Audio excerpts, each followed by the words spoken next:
Right,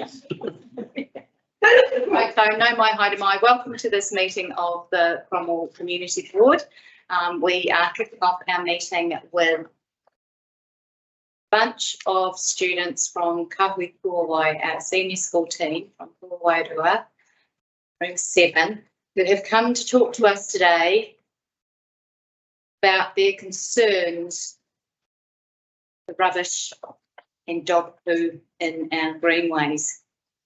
Ladies and gentlemen, the floor is yours. Good. This is Colorado from Goldfield's Prime Minister. We've been doing persuasive writing. We've recently found a problem. These mostly left dog poo and rubbish in the greenways. In particular, Jollies Road, College, and Anderson Park. We are going to take ways that we feel. The greenways are scattered with rubbish and dog poo. What can we do about it? I believe that the main culprits are dog owners and lazy humans. How amazing would it be if the Prime Minister came to Aotearoa Wawa? Great. But what if he asked how clean and unique our greenways are? Not great. I would have to tell him the truth. It's not. If I tell the truth, so should you. Especially if it's about your dog doing a poo on the greenways or on one of our famous water trucks. I know it's disgusting to pick up their poo, but come on, stepping in it and spreading not only it, but its smell with you is even more gross. I deeply appreciate some of you picking it up with the bags, but come on, it's just being lazy, like leaving it there. At least take it and put it in the bin. Another spectacular reason to pick up your dog poo is that heaps and heaps of kids love to play around the greenways on the parks, scootering and even rolling down hills. Trust me, rolling down hills is an unbelievably fun moment that you will never forget. But because there's dog poo lying around in the grass, hidden from you, you'll probably just roll in it and yuck. Apparently there is a fine to dog owners who don't pick up their dog poo, but we know that isn't happening. Why? In conclusion, we have clearly stated that dog poo is a massive problem in our greenways. It sticks to shoes, it stinks, greenways aren't clean, and lazy dog owners need to respect the greenways. Rubbish and dog poo is ruining our clean, green, and lovely Cromwell environment.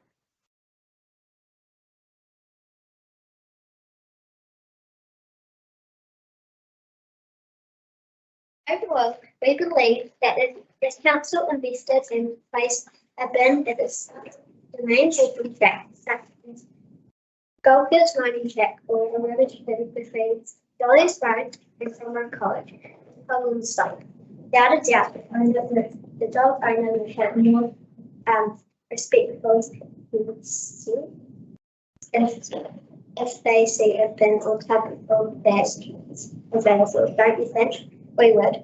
We also believe that having fresh signs placed around Aotearoa Wawa would help dog owners. Are these your suggested signs? Yeah. I like yours, baby. Very clear, isn't it? And where would you envisage that we might pop these signs?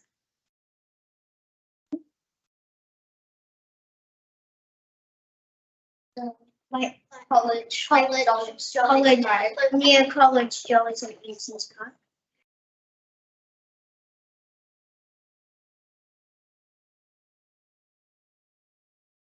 So you focused on quite particular areas of Cromwell. Why do you think that might be that you've noticed it in those places particularly? Yeah, like lots of kids don't jolly, yeah, like big stuff, they're just like there. Has, anyone got some questions for this crew of? Could I just do one last thing? Yeah.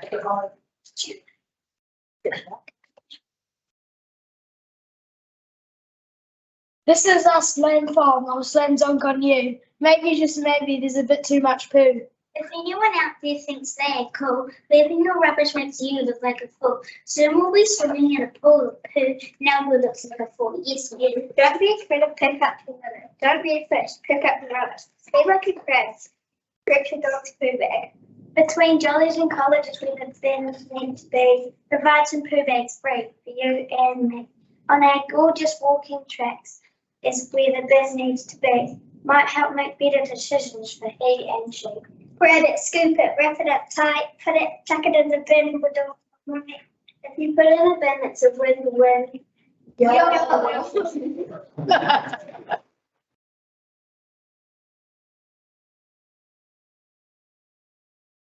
Thank you for your very well thought out presentation. Elected members, do you have some questions for this group of young people?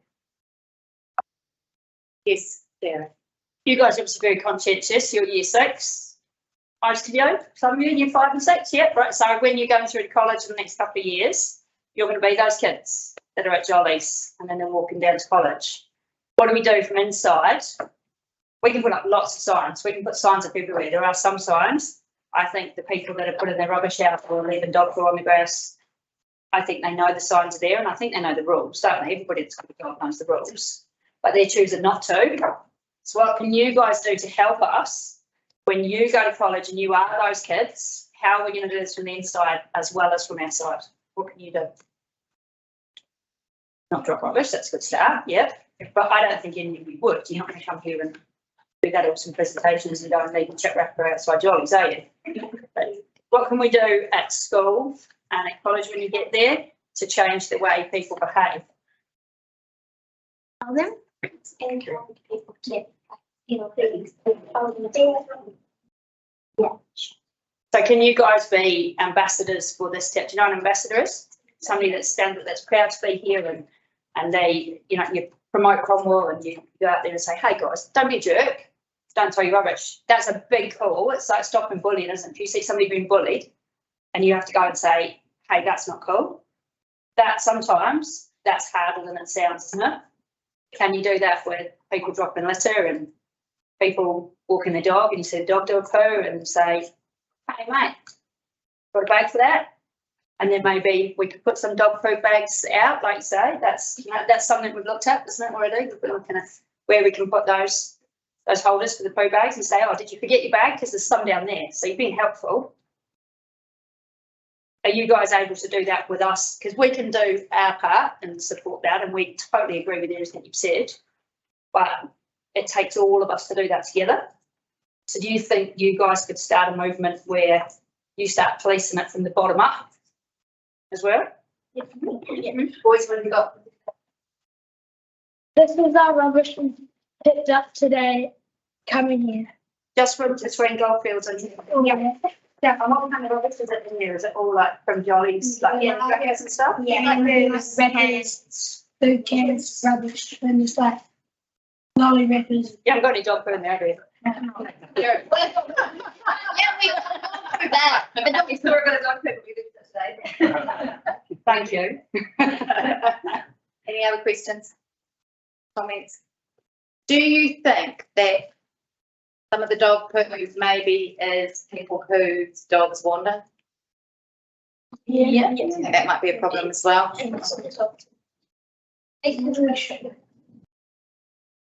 Right. Thank you so much. That might start some interesting discussions. I thank you for sending through your slideshow. We've all looked at it and read the detail of what you've brought to us and poster suggestions made when it came through to us. So thank you for that. Bailey, yours is definitely, that is one very clear message about dog poo. If the people can't see it, you want to hold it up and show it behind you. They're all very good posters. They are, they're great. So thank you so much for coming to see us. I wonder if there'll be just as much rubbish on the way home. College lunchtime will happen between you being here and heading back to school.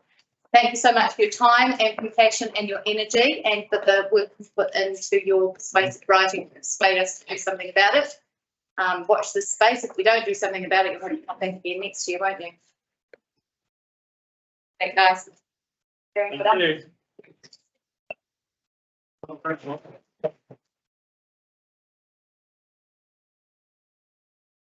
And this has got a lot to follow now. I think it's Darren next. Oh, is it? Yeah. Resume original questions. Yes. Yeah.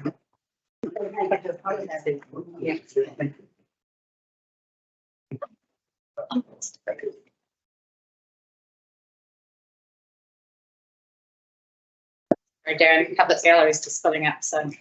No pressure. Please, come this way back, we won't bite. Right.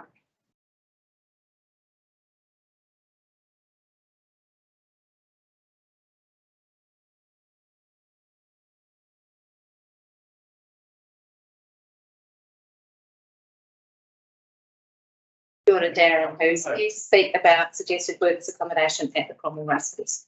Yep. So I'm Darren. I run Cromwell Backpackers. I've done it for 7 years.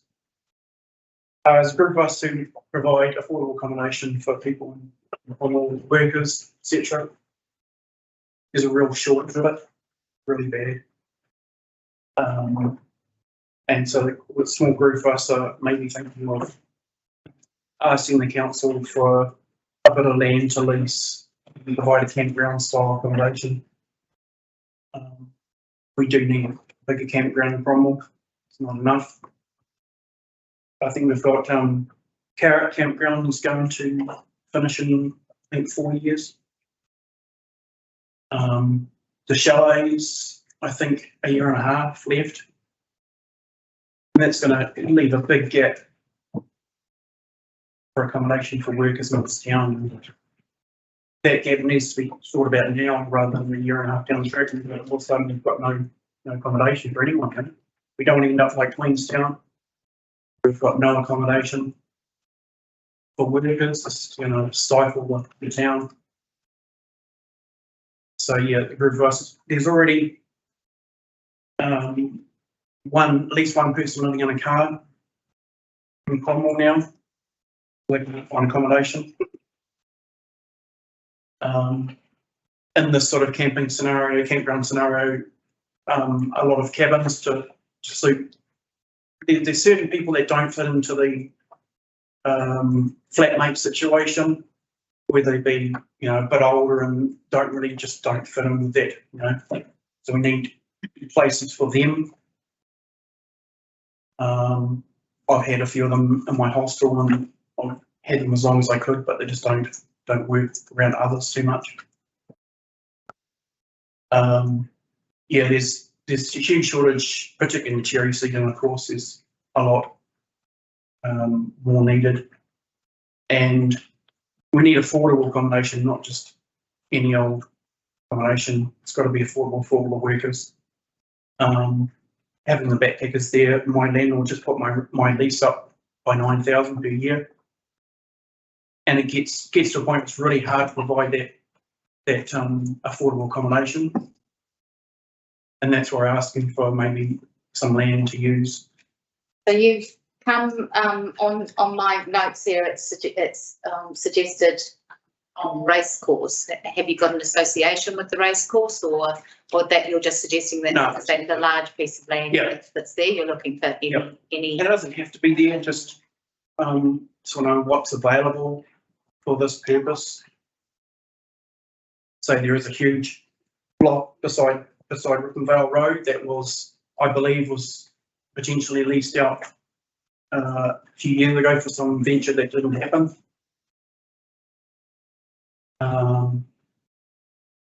And I know the racecourse has to be for recreational purposes, and that's where a campground would fit into that. I mean, they only use the grounds several times a year, just sitting there. Really amazing space to be used. Any other members with questions that they'd like to understand better from Darren? Yes. Darren, are you looking for something all year round or just seasonal for that peak to come? Year round. Yep. Year round. Without going into details about the actual proposal as such, I understand it's relatively self-driven, self-funding. You're actually just after the land and wouldn't have too much ongoing. Yep. From the community perspective. Yep. That's always what zoning and that's just is it not put in with everybody else and thinking It's rural with underlying zoning. It's rural. oh sorry, I mean what zoning in the CWC district plan would permit a campground? We need to be what is that thing? I think it probably would need a consent. It definitely seasonal workers accommodation definitely needs consent, but a campground.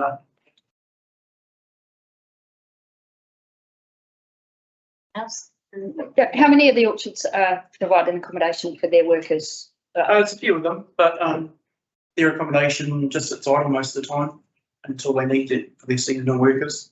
But there's obviously, you're saying cherry season particularly, like there's obviously quite a deficit in Yep. beds that those orchards are providing. Yep, and then it's not even just then, it's throughout the whole year now. It's there's several different seasonal periods like vineyard, harvesting, pruning.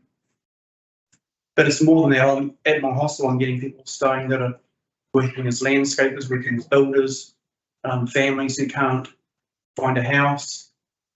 Want to be able to accommodate everyone really that needs it, We're crossing a few areas there, aren't we, though, like the affordable housing, new to town, families, seasonal workers. Yeah, everything. But that's where It's a big brush. a campground with a few cabins would sort of accommodate everyone, Do you envision something more like a campground instead of just a freedom camping spot? Are you hoping that there can be facilities such as potable water and? Oh, for sure, yep. I mean, eventually similar to what Top 10 was in Cromwell here. But that would then be a commercial venture in terms of holidaymakers, recreational use.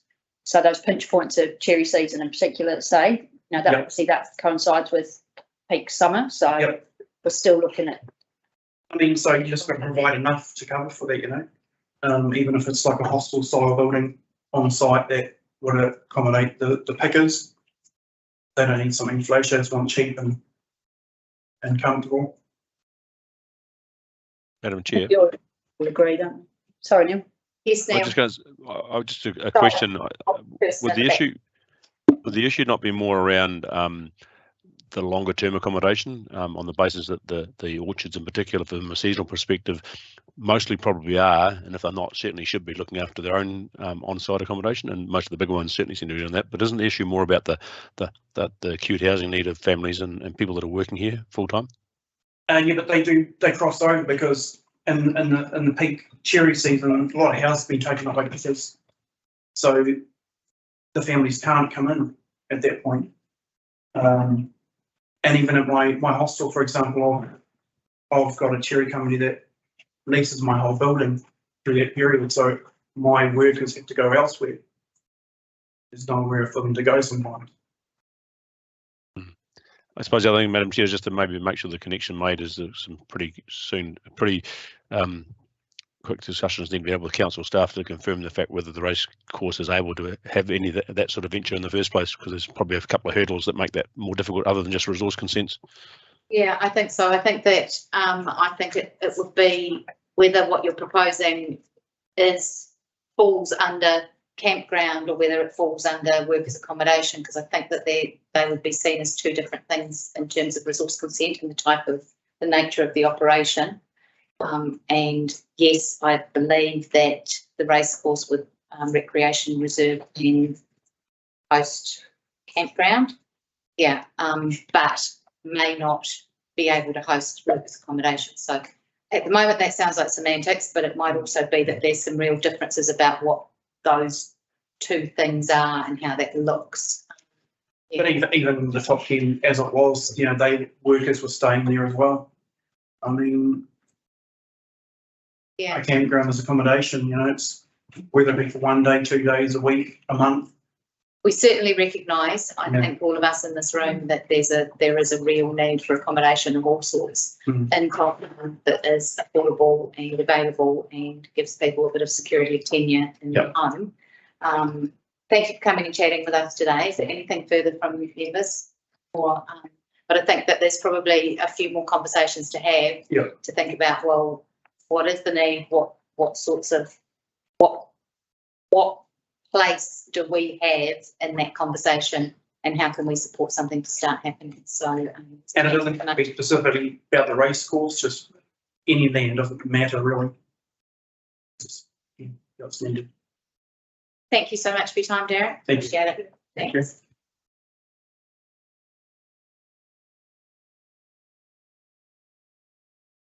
Dennis, you're up next.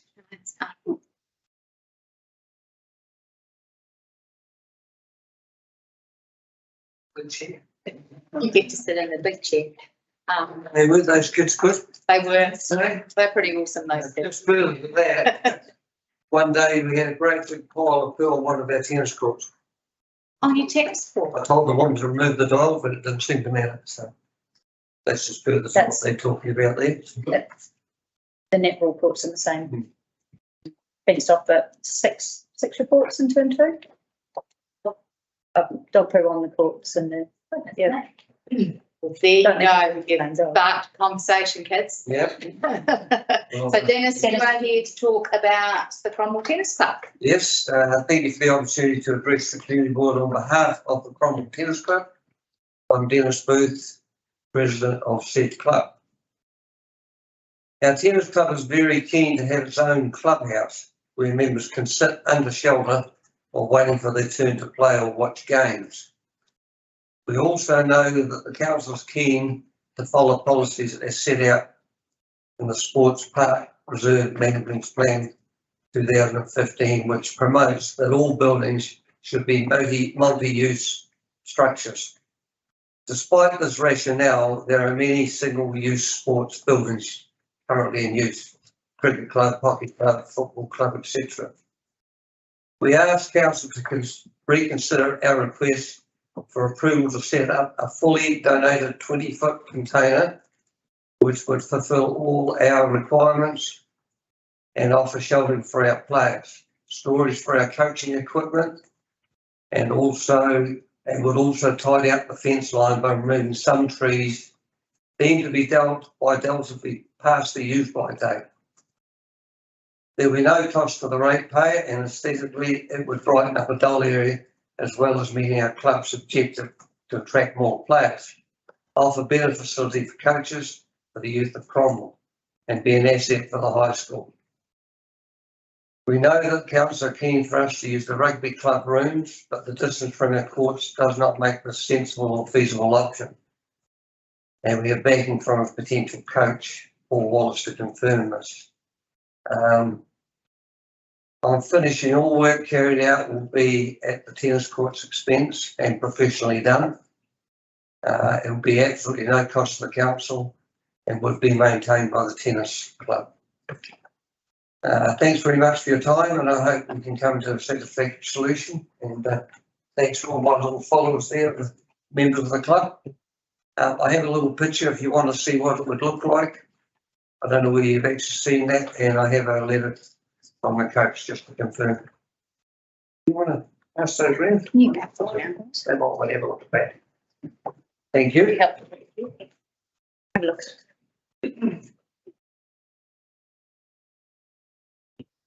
No windows. While the image is coming around, does anyone have questions for Dennis? Yeah. Where were you thinking it was actually the position? Right, it's court one. You've got all that shrubbery around where the car park is. It's quite an area in there. So that fence line that goes down inside the trees, container would be put in under the tree. We won't touch the big tree because that's a native, but all the others are just really bush and rubbish. And we intended on, or what we'd like to do is actually take, in line with the net, take that post out and put the container in behind and bend the netting round onto two posts on side of the container, which just fits between the next two posts. So you wouldn't see any of the container. The only thing you would see is the side door. There's side door openings, so you wouldn't see the sides, you wouldn't see the roof, and you wouldn't see the back. And I mean, we can, it'll be painted green, so you'll be able to see it at all. We might even get a proper product to come and paint some flowers and trees on it. Dennis, you mentioned that, it'd be nice for some, to have somewhere where members can sit while they're waiting to play, but they wouldn't necessarily be able to sit in the container, would they? Because there's no. Well, yeah, we could leave the doors open because it's right in line with the courts. And I put the bench seats round and plastic seats, whatever. Okay. It's getting quite windy and quite cold and yeah. So you'd go, there'd be an access from what is currently the shrub at the back of the car park. There'd be a side access to the container. It's And you right go through the double container. facing the courts. So that's why it would have to be a metre and a half back, and then we just open the doors. Right. So you've got access. Which they won't do directly onto the before, court, so yeah. you can come in and out. So then we just lock that up when we leave. So this request is about placement of a container and about additional land use. Yeah, I realise that it would be classed as a building, we'd need a lease, but that's something we can discuss if it's passed. And you understand that in a public forum, you're bringing an idea. We can't make a decision on No, it. no. We can only discuss it and ask you questions about where you can. Yep. Else? What's the nature of the doors that open? Is it the actual steel sides of the container being turned into doors, or is it going to be more like joinery? There's just steel doors, but Yeah. I don't think it'd be the full length of the container, it'd be maybe half, I guess. Yeah, so if it's 6 So metres we've got long, room- we have 1.5 that go up to the 3 metre opening or something. So we'd have room at both ends for storage and then Yeah. for seats to look out, yeah. Yeah, got it. Yeah, so the doors on the side, not the original container doors. So they don't approach onto the court, but if we can, that fence is close enough in the area to run into it as this, but. Yeah, so As part of the wider sports selective, you touched on the club rooms for the rugby club there not being suitable necessarily for you. What is it?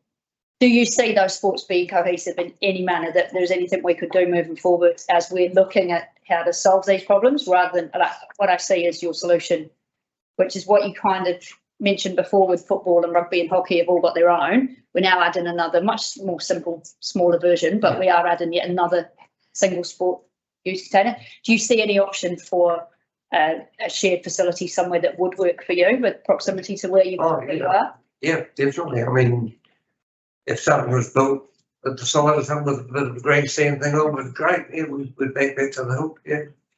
Okay, because that is something we're looking at collectively for Cromwell. You know, how that the club rooms and the current might service the sports. If we can do any better in that, what we do with Anderson Park, what we do with growing those sports and those tennis, would be nice for the club. It's growing the tennis again, so yeah.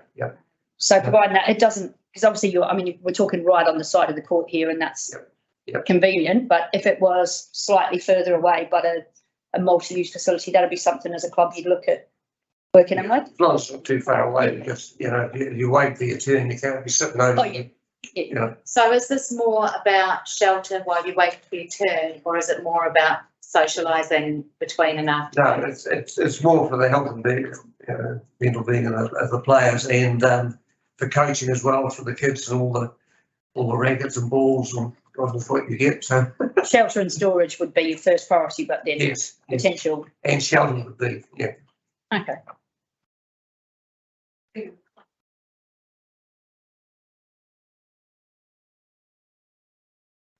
Yeah. Could I just ask a question? How many current members do you have, and do you know what the sort of age group of the members is? How many coaches? No, how many members of the club? How many members we have at the club? We have several times we play, so there's different players coming at different times. Mm-hmm. But I guess it would be 40, 50 players that play regularly. That's without the public coming in and playing. And they're club members. Yeah. So they're affiliated. Yeah. And are they coaching program? I know that I've advertised them recently in my newsletter. Coaching programs. Signed up. Junior prolos on Thursdays, aren't they? We've got a coach that comes down from Wanaka, and he has 20 kids, and he does 3 sessions, about 3 hours a time. So he's using it quite regularly. And Wally, as we call him, he's going to coach the children of all schools and get competitions going. So that means it's going to be a lot more use, a lot more gear. So it'll be well utilised for sure. Thank you so much for your time. Is there anything further from members? No? So, thank you. You brought something to us. Yes. Containers don't, that whole conversation about where containers go and council rules tend to be that they're not welcome on our land. There are some exceptions that have been put in place, and we know that. But certainly it's probably worth continuing some conversations about what we can do to support what you see next, or as Sarah was saying, how we can accommodate the tennis club's needs as we're starting to make decisions about how sporting facilities work together in Cromwell. So thanks for your time today, and thanks to your supporters for coming. Thank you. Thank you. And then we have Mark.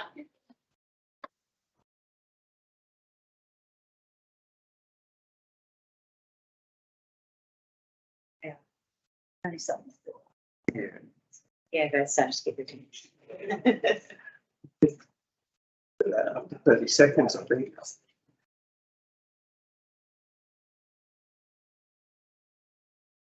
Good afternoon, Mark. And Mark, we're here to talk to us about the Bannockburn Community Centre. Yeah, thank you, and thank you for the invitation, and relatively short and late notice, including me on the agenda. That's very much appreciated. It's a relatively simple request. In October last year, the Cromwell Community Board, well, CODC, provided a grant for $11,270 for the Bannockburn Community Centre Management Committee. I'll just call it Bannockburn Hall going forward, if that makes it a lot easier, and kind of categorise it a bit easier for visually for everybody. So yeah, basically this is a pretty simple and straightforward request. But before I continue, I'd just like to introduce myself. I'm Mark Christie. Neil back there, I know Neil from a long time ago. I'm a resident in Bannockburn, have been a long-term resident, left for 10 years, came back, and they subpoenaed me, I think, into the chair role, a little unknowing some of the issues there. So I'm starting to deal with those, but also would like to acknowledge the fantastic job that Kerry Stanton-Herbert, who was the previous chair, did as the chair for the Bannockburn Hall and Church Committee. She, after 12 years, she stepped down in September at the AGM. Regarding the grant, the initial grant, as I said, was for $11,270. It was for two aspects. It was one for the repairing, sanding and recoating of the floor of Bannockburn Hall. That was completed. It was also for the repair and maintenance of the church, which is part of the same lease and arrangement that we have for the committee. For the bell tower and the cross, we were very fortunate in that Kerry spotted a contractor, a painting contractor, driving past with a cherry picker and managed to twist his arm or their arm, and they came and painted the bell tower and the cross at no charge, including the paint and so forth. So basically that left after the floor was repaired and sanded and recoated, that left $4,220 left of the grant that we didn't spend.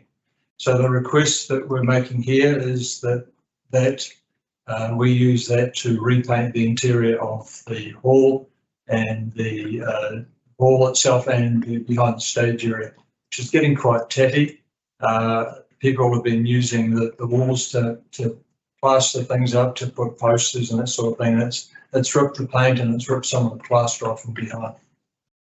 The hall is well used. It's a significant use by the community for many community groups, both meeting rooms and the main hall. But we're finding that it's just getting a little bit tatty inside. If we repaint the interior, it will be up to the same standard that the exterior and basically the rest of the halls. So it's a simple request relative to redirecting funding to basically a very similar purpose, but just to upgrade the hall to that. We have a quote for repainting the interior of all the walls, which are about 122 square metres. and behind the stage area as well for $4,910, which is basically about $400 more than the remaining grant. So we'll cover that $400. And this, I'd like to stress this, we're doing a whole lot of other activities as well as part of the revamping of the hall, including replacing and refurbishing the big feature main entrance doors, which are largely used as an emergency exit. They are an architectural feature of the hall. We're also looking at making it an emergency hub for the Bannockburn area. If there was a major earthquake, there's a possibility that infrastructure and bridges could be destroyed. So the hall and the church have been earthquake assessed, the buildings, and they've well above the 80% earthquake proof categorisation. So it's a natural place for us to place an emergency centre, and we've already got funding approved. Just need to go through the process of putting a defibrillator in there as well. We're looking at increasing, putting hall lighting in there to make it more suitable also for the arts on tour. That Arts Centre we use quite regularly for many events that I'm sure many of you would have been to as well. So plus many other events. So just in summary, it's just allowing those funds to be redirected towards the repainting instead of us returning them to the CODC. Right, and I can see that we have an item on our agenda today and where we will make that decision. Thank you for giving us some insight and background into what those funds would be redirected to and used for, and how you've managed to save the money on the first part of the project so that you can actually get to the second part of the project. Are there any further questions from members? I'd just like to know if you got a quote from the company that did the free of charge. Get them back. Get back to do this part. I'd like to know who it was actually, and I would go and get a quote from them. In fact, they may have been out of town actually. So, but yes, we're very grateful for their support. If that work has been done free of charge, is it likely that this leftover money would have been spent on that work? Yes. Yeah. This is luck. Yeah. Most of the money would have been spent on scaffolding. Wow. And the fact that they had a cherry picker was made the difference. It's literally $3,000 worth of scaffolding costs if we had to scaffold the tubes. Right. Thank you so much for your time. Appreciate it. Thank you.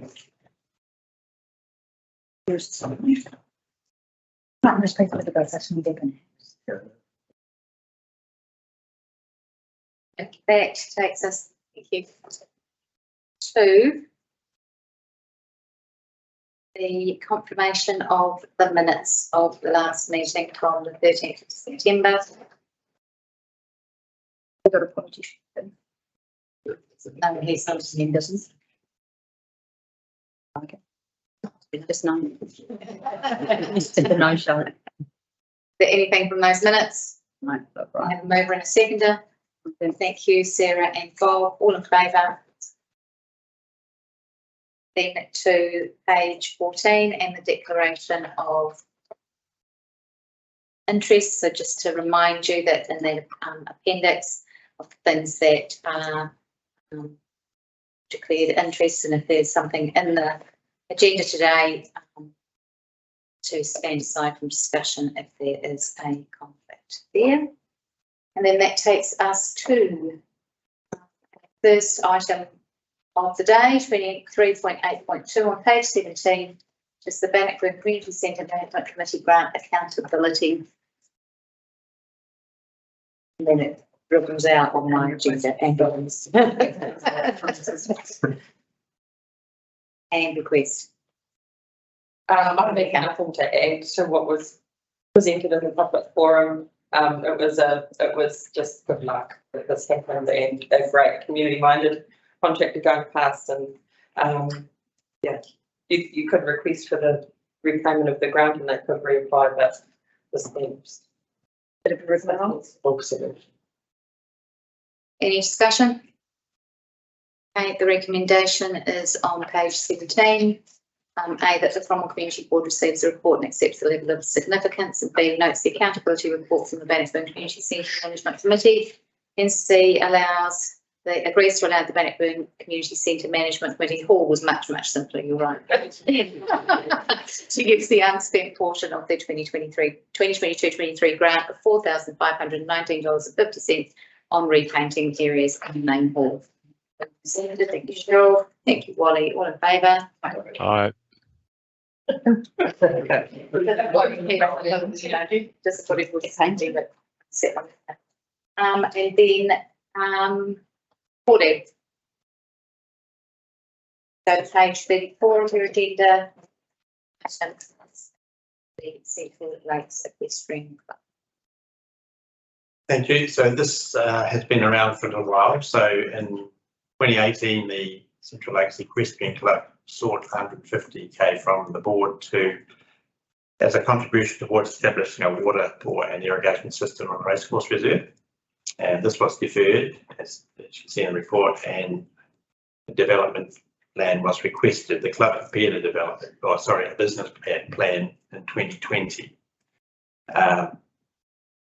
which since then we've been talking to the club on and off about how to proceed with this. And I guess during that time we also prepared a course use development plan for Cromwell, and board has received that in the recent months, and have now agreed to preparing a master plan for the racecourse next year, so we can see where everything fits on the racecourse. However, following more recent discussions with the equestrian club, they are still keen to move forward with irrigation and would like the board to agree to vary their lease for with council to allow them to develop an irrigation system. They're looking for that to have an in-ground permanent irrigation system around the racecourse itself. At the moment, they have that as by mostly K-line, and they aren't seeking any funding at this stage from the board, but they have said that they might come back at some point in the future, but they want to be able to look at other sources of funding and proceed with this. They've got some money of their own, and they want to see what other funds they can get and proceed with, I guess, putting an irrigation system and help the racecourse proper, be a bit more fit for purpose when they have race days up there in the summer. So it's quite a long gestation period to get to here. I'm happy to answer any questions. Questions? The ball's already in, isn't it? I was just going to say that the bore is already there. It's in the wording of the recommendation. It says to drill a water bore, where the bore is there already.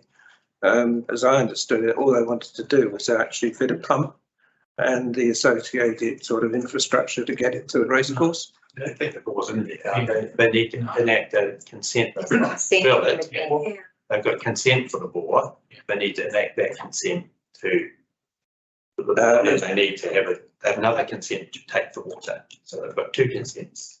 Oh, so the bore was there, they just need to access it. Yeah. And they need the lease varies access. My understanding was that the bore was already there, and that they just simply had to connect up a pump to it and put in the infrastructure to carry it to where they need it. Or maybe they tested for groundwater. I know something would be done. One of the earlier conversations was definitely that they had a consent because they were really concerned that the consent would expire and That's right. drill the bore. Yeah. So we went to the regional council and said, will there be an issue with renewing the consent? And they got it renewed, but I'm not aware that they had drilled the bore. They have not enacted. Can I clarify? Yes. Yeah, there's a bore there. Huh? There is a bore there, but then you've got to hook everything up to it, and that's where the cost of drilling the bore is one thing that's not being having to be funded, but there's all the other stuff that hooks onto it when you put the bore in. So This is about just allowing it to happen under the lease and letting it proceed from there.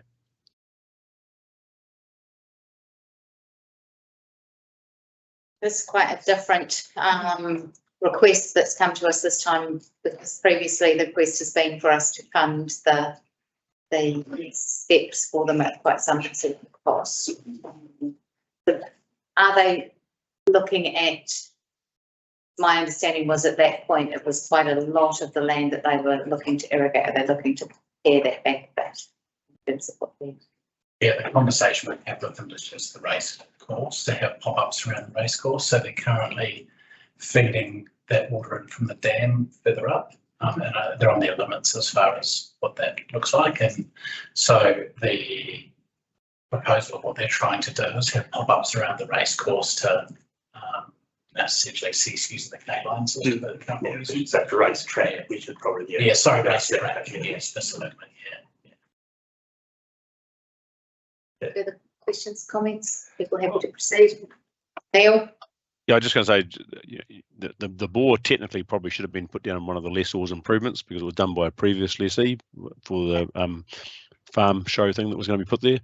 So it probably should have come through as in the lease should be a lessor's improvement, but the bore being there itself and the work required to actually be able to take it and use it for that purpose is the bit that we're talking about here today. So I don't think we should get distracted by that. Happy to proceed?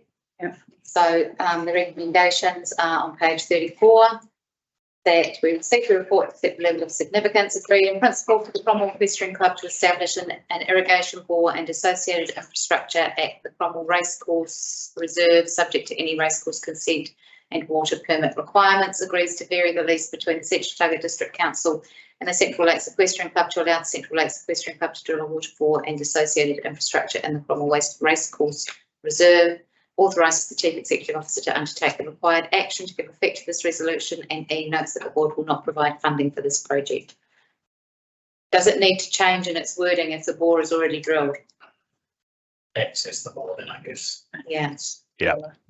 Access the bore. Yeah. To access an irrigation bore and establish associated infrastructure. Yeah, and just to confirm, that bit's actually in our agenda on page 51 in the previous report that came to us. Yeah. The club inherited a bore on the northern side of the property from a past lessee, so yeah, that is correct. It should be to access it. Yeah. Maybe it actually should be access and develop, and I use those words because that's going to put establish in the next bit. So it was going to be agrees in principle for the Cromwell Equestrian Club to access an irrigation bore and establish associated infrastructure, but you've got develop. Well, I think access and develop the irrigation bore and and then the next one needs to be agrees to and the associated infrastructure. Yeah, and C agrees to vary the lease to allow the Central Lakes Equestrian Club to access a water bore and associated infrastructure. No, because they're actually talking about putting in the associated. Yeah, so they need to access the bore and develop the associated. That's right. Yeah. Probably better.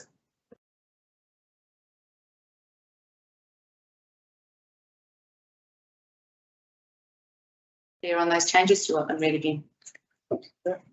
Can't read you now. Yep. So recommendations A to E. Make it bigger. Can you not see that? We're all squinting at it now. It's in front of, well, it's not in front of me, it's in me. In chasing the steeplechase. C's there is question change that to access. There we are. The new name. So in C agrees to vary the lease between the Central Lakes, blah blah blah. Boom, access the bore and develop the associated infrastructure. That's right. Yep. And access and develop in B as well. Yep. Pretty happy? That's right. Yep, mover and seconder. Thank you. Bob, all in favour? You're too early there. I heard your eye before I'd ask a question. So soon. Thank you.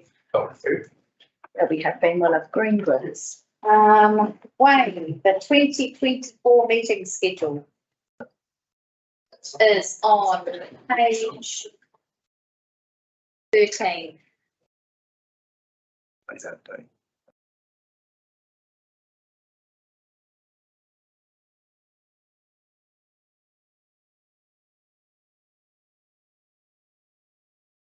Everyone.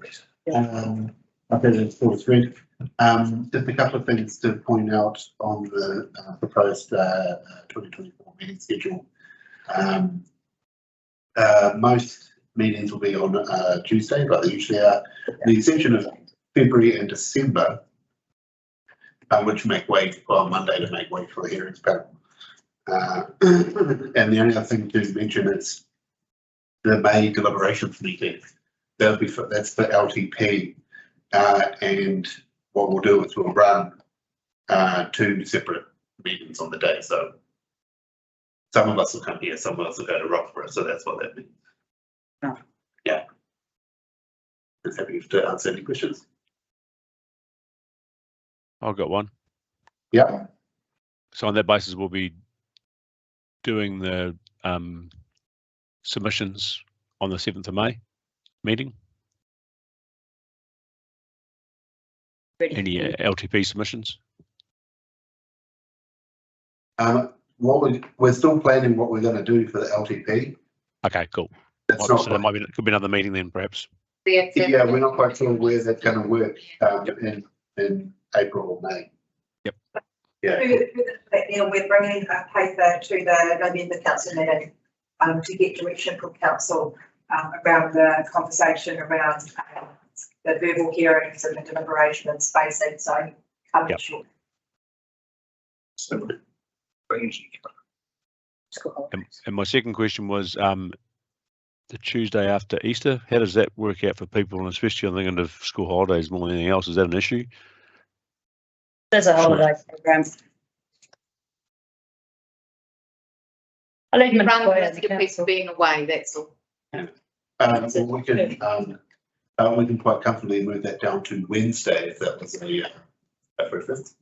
It goes beyond the end of school regardless, so as a with children. I don't think that's not necessarily about children. I think that's But it is being away, but I mean, people being away. Yeah, but it makes, in terms of the time, the day of the week, it doesn't matter. So aren't the shaded ones school holidays and Easter school holidays? Yeah, but you get the Tuesday off. Most Tuesdays school. You get an extra day if Easter doesn't fall in the holidays. If you're on Look the after children. not a employee. No, you have to go to work. Somebody else has to go to work on the day. We can move that to Wednesday if you like. That's the divide. Much for muchness, I think. Yeah, if you're away. We're not personally. I don't care. You just know that at this point. Christmas together. It's a long way. Look, I think the Tuesday's fine. Tuesday, yeah. I mean, if later on in the piece it looked like lots of people were going to be away and we might not achieve a quorum, then we could always move it to the Wednesday anyway. Well, we know now, obviously nobody's booked a holiday yet, so we'll know that they booked it purposefully in a meeting time. So now nobody's going to book a holiday that goes into Tuesday at 2 o'clock. So I think you're safe. Oh, what do you care about them, eh? We've seen your pictures in Sydney on a school day. 8 o'clock at night. It looks good to me, that calendar. That looks fine. It's enough notice anyway. Yeah, that's big work. Okay, so that takes us back to page 113 and the recommendations. A, that we receive the report, and B, whether we adopt the proposed 2024 meeting schedule for the Cromwell Community Board. Can move in a second. Thanks, Mary. Thanks, Cheryl. All in favour? Aye. Cheryl, will you send us through the meeting invites? Yes, they're helpful. Thank you. nice. You have to wait through. Yeah. Start accepting to get rid of the video. That's the plan. Yeah. So, Mayor Tim isn't here, so we will skip his report. Mine is brief. Yes, I did go to Sydney on my way to Brisbane to see the Warriors play their semi-final. That was lots of fun, but it didn't look like to get the result that we wanted. Anyway, up the wires anyway, it was lots and lots of fun.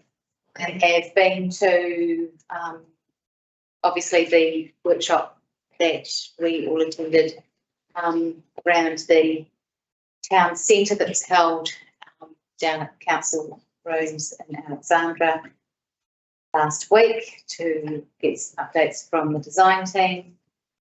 And I have attended a museum trust meeting interim. They are working alongside the St. Otago Museum Trust on their top 100 items project, which sounds quite interesting. They're sort of right into it at the moment, where all of the museums are finding their most interesting objects that are all going to be part of this project. So they're quite excited about that.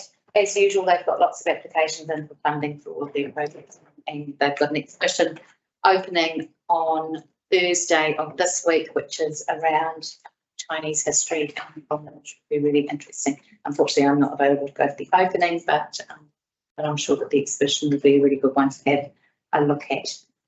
Anybody who's interested in global history. And last week I did get to go to Polyfest with 95 children from school. So just a couple more than we had here today, because we decided to take a junior group to the Central Lakes Polyfest Festival. It's down alongside our senior couple group, and that was great. All three Cromwell schools perform on the same day so that we can all support one another, and really awesome things being involved in. Yeah, I'll move my report. I have a second, please. Yep. You favour? Aye. And then round to the members' reports. We'll go this way this time. Bob, you're first. Right. Okay. We get to say everything. Yeah, that's probably going to be that. We could have had a community board meeting at one of these, actually. Yes. Yeah. On Tuesday, the 3rd of October, I attended the AGM of the Cromwell District's Community Arts Trust. Nothing exciting to note there, apart from the fact that Peter Mead, former mayor of the Cromwell Borough Council, is actually retiring from that committee. He's been there for many, many years. On Wednesday, the 5th of October, I attended the AGM of the Cromwell District Promotions Group. As part of this, there was a very interesting talk by Kate Agnew. I don't know if anybody knows her, Cromwell resident, who's recently returned from 4 months in South Africa, where she was responsible for organising the Netball World Cup. Kate has also recently been appointed as the General Manager of the Southern Steel netball. On the 17th of October, I attended the AGM of the Cromwell District Community Trust, and the focus there was very much on the project to recreate the part of the Chinese settlement in Cromwell, which existed from I think around about 1870 until the early 1920s. And as Anna mentioned, they're holding an exhibition at the museum, and they had part of that the exhibits at that meeting. Wally and Sarah were also there as well, actually. They to come on to that in a moment. It's good supper, actually. I'll put that in my calendar. Yeah, it was. Yes. It's worth going to. On Wednesday the 18th, I attended the workshop at Alexandra offices, which has already been referred to. And Sunday, 22nd, attended the Cromwell Street Party and Fireworks, organised by the Cromwell District's Promotions Group. Lots of street food, cultural groups performing, and culminating in a magnificent firework display. Huge crowds as well. I've also recently attended 2 meetings to organise the Lions Club Charity Golf Day, which is this year going to be a fundraiser for the Cromwell Rowing Club, and it's being held on Sunday, the 12th of November. If any golfers are interested, they've still got 1 or 2 spots open. That's my report. Thank you. There's your months. On 15th September, going way back, I was very proud to see a brick at the Southland Hospital aid that we sponsored, along with about 10,000 others go down, which is incredible. If any of you have seen what they've done with the Path of Remembrance, they were selling bricks off individually that you could have names put onto, and they've laid a path with all the, actually opened up and sold some more. Incredible fundraising venture for something, a significant amount of money has been raised, but looks pretty cool when you can go along and see you've added your wee bit. Very proud to be part of that. On the 30th September, we had school teams entered in the half marathon, which has changed dates, normally held Labour weekend, moved to 30th September. Given the weather, I expect it moves right back to Labour weekend next year. But amazing resilience out of kids in very, very cold conditions to run a half marathon pretty quickly and celebrate each other. They did amazing. The weekend following, 8th of October, I managed 5Ks myself, walking, not running, but the Pink Walk for Breast Cancer that Anthony Lawrence organised, attended by, we think, about 200 people in the end. Good way to clear the head on a Sunday morning. Brisk 5Ks down to Peno Junction. I think they ended up with about $5,000 raised for Cromwell. It's just no mean feat for a small town. On the 15th, 16th of October that weekend, I attended a hospice training weekend. I'm now a fully fledged hospice volunteer in their biography team. Hospice are looking for people in the Central Otago region who visit hospice patients at home and take down biographies for them and then transcribe and print them for families as a record for when they're gone. Really heart-wrenching but awesome thing to be involved in. So that's always looking for volunteers in Central. So if anybody you know is a writer, lots of jobs available, writing up, transcribing, interviewing people as well. But hospice are looking for volunteers all the time around here, so give them a follow on Facebook and have a look out if anybody's interested. What else? Cromwell and District's Community Trust meeting, AGM that we were all at, good supper, like I said. Really interested to hear the Chinese settlement plans and how they're trying to work their walkway in with the contact plan, remediation, and the Chinese information that will go into the museum and the hall. So they're thinking ahead there. It's really, really good to hear that. On the 17th, I also attended the Central Otago Hockey debrief and planning meeting for future in sport. And one thing that came out of that is we've had an amazing development officer in the last 6 months who's really pushed hockey across the juniors. But we're actually at capacity, David, for some of the grades that we have made a decision that we can't actually push for more members in certain grades at this point, given the facility. So we're now looking at options for spreading out hockey through summer or alternative terms rather than pushing for pure winter sport, because we can't actually deliver that at the level we need to with any more numbers. So, but all very positive. Numbers are growing.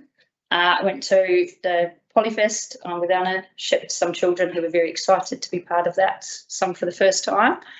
Incredible to see their school, and I just want to say that our school, a little biased, but man, they hold it together well. The tautoko for the other schools is incredible. They've just how cool those kids are supporting each other and how proud they are. Cromwell really holds its own there. It's really cool. It's a shame that Dunstan weren't able to be part of that, but supporting some of the area schools as well when Roxburgh and Paulburn were there. It was really nice seeing those schools support each other. Were the next day. They were the next day, weren't they? So there were a few, but really cool to see not just the performance, but the tautoko from the crowd afterwards. It's pretty cool to be part of. And I too went to the fireworks and street party, spent lots of money on hot chips and hot dogs and watched some fireworks and got our faces painted. A little sad to see this year we didn't have the workshops, and I know they came through assessment committee and we declined grant application there for some of the workshops that they were given a grant for last year and ran. So this year they didn't have those workshops for the juniors. So I'm hoping that next year they, the promotions group, get that grant, the paperwork sorted and can get that underway, because I think it was something last year that was awesome, and this year it was really good, but it would have been nice to have that again. That's me. Nothing left. That's me. I did a couple of dig nights at Bannockburn at the mountain bike track again, which is going well. The track's been, well, it's soft launched, I suppose, at the moment. But it'd be good during the summer to have somewhere to ride a mountain bike properly. I competed in the Naseby 12-hour mountain bike event, but I note that the organisers have indicated this year was their 20th and final year for the 12-hour format due to the declining numbers. It's been like a 800-person event. Now it's down to like 400, 450. So unsustainable at those numbers in that format, it seems. And also recently, the Garston to Bannockburn Gutbuster mountain bike ride was cancelled because of low numbers.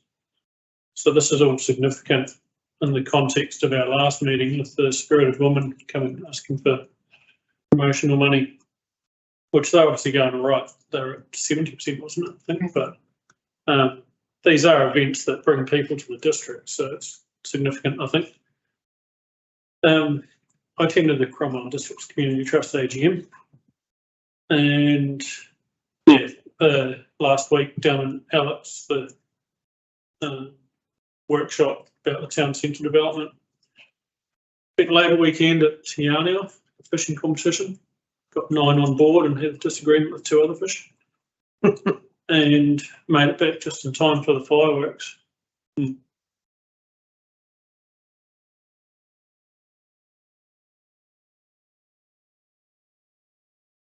Neil on that way around. Lucky lass. Do you want to do it? No, you go. Okay, so went to the Cromwell Community House AGM. We had a very nice send off for Erin Hall, who had been the secretary for quite some time, and also for Barbara Young, who's been standing in the boxes passing. So it was said farewell for them, and they've been replaced by Hugh Murray and Kelly Spittle.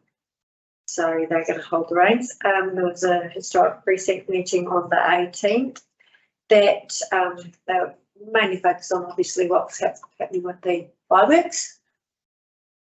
They've got a sort of a garden party coming up that they're planning in November as well. So that's something else that they're working on. We had council on the 27th. Just very briefly, there were several people spoke at the public forum, and that was in conjunction with their applications for grants. There was a report from the Sport Otago, and then of course the district-wide grant applications.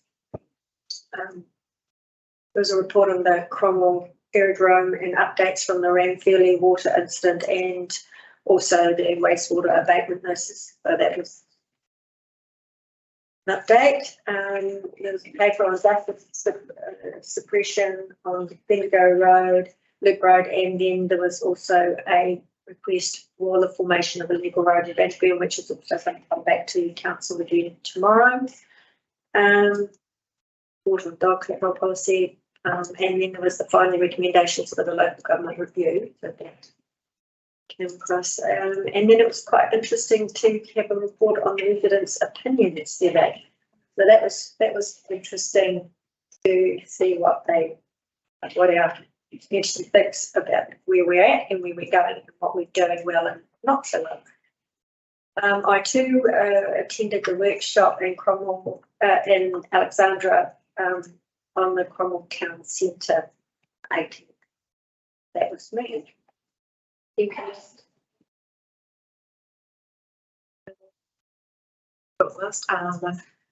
take some time with Sarah over there. 2 things I've done for female to Sarah. So 14th September, I attended ASB Great Debate featuring the finance spokespersons. This is prior to the election, it feels like an eternity ago. And on 14th of October, I hope everyone did hear as well as everyone's forgotten about it, it seems like last time I voted. Bannockburn, there was an art exhibition in Bannockburn I attended on the 15th of October, which is quite interesting. I seen some arts and culture in the district. And then 2 that aren't on my list here. 18th of October, I attended the town centre workshop, and then 22nd of October attended fireworks. Oh, Neil. Yeah, thank you. Just a couple of follow-ups on the council meeting. That as part of that Cromwell Aerodrome report, we considered there's going to be a new access track put down to run parallel with Ord Road, just to provide better access for the ever-growing number of hangars that are going in there. And I must admit, I'm surprised the residents' opinion survey probably should come to board members if you haven't already seen it. Be worth a read. It's just interesting reading. It talks about what we do and what we don't do and what we should do. Hearings panel meeting was on the 10th of October, and give me 2 seconds, just check what that said. I've got that written down there.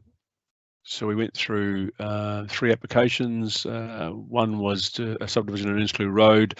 The other was Affinity Funerals and using a building in the Main Street in Alexandra for their activities. And also another one in Clyde, which is in the historic precinct to build another building on a piece of land that was there. Otherwise, Terrace Volunteer Fire Brigade recently had their annual honours and social, and I'd like to congratulate Ken Butcher on his 25-year gold star. That was on the Saturday Blossom Festival. The Cromwell Volunteer Fire Brigade had its honours on the election night, wasn't it? Must have been. Yeah, it was too. And we were able to celebrate a number of our members getting their 5-year medals. And also a couple of our guys, Mike Borthwick and one other, I can't think who it was, got their 14-year long service and good conduct medal, which is provided under a royal warrant. So it's quite a significant event to get to. Otherwise, that's about it for me. Over in a second for leaders' reports, please. Thank you. Molly. That takes us to page 120 and item 23.8.8, which is the governance report. Any items people wish to discuss? I've got one that I'd like to discuss. Excuse me. Right, this is on page 129. Excuse me. It's the lease for the golf club. It says draft deed of renewal written, new lease to commence on the 1st of November. Now, I know that renewal notice was signed on the 29th of September. 28th of September, because I was there. And the golf club have not yet received that new lease. Now, if it's going to commence on the 1st of November, I would have thought they needed to have it by now. Yep. Any comments? So a copy of the lease to golf club. Yeah. So it has been signed, did you say? The renewal notice has been signed, but not the actual lease. Yeah. Okay. There's no lease document yet. Yeah, I'll follow up. I'll find out for you. Okay. Yeah. Sorry, I didn't pick up on that. Sorry. Just for what it's worth, I would have thought there was no new lease. It's just a renewal. I don't think you do a new lease, but I could be wrong. It is a renewal, isn't it? But it'll get, yeah. 25 years. Yeah, and there would be a letter saying it had been renewed. But I think Rob's saying we haven't got anything. Is that right? That's right. Nothing at all. No. Well, actually, if I can go back on another matter then concerning the golf club, which is we agreed on the 13th of September meeting to approve funding of $10,000 to the golf club. And I was quite surprised when I read this to see that the council is actually expecting the golf club to send them an invoice for that $10,000 because nobody's been in touch with the golf club and asked them for that invoice.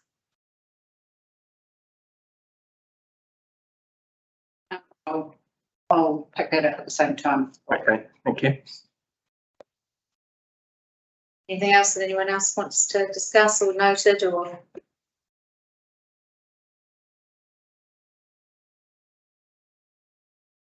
So that takes us back to page 20. The recommendation that the report be received. I have moved to seconder. Thank you, Sarah. Thank you, Cheryl. All in favour? date of the next meeting is Tuesday, the 28th of November. And it takes us to the resolution to exclude the public.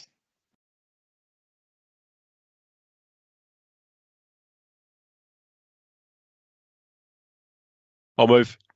Thank you. Well, and I just would propose a 2-minute comfort break for those of us who need a week. Was that recorded?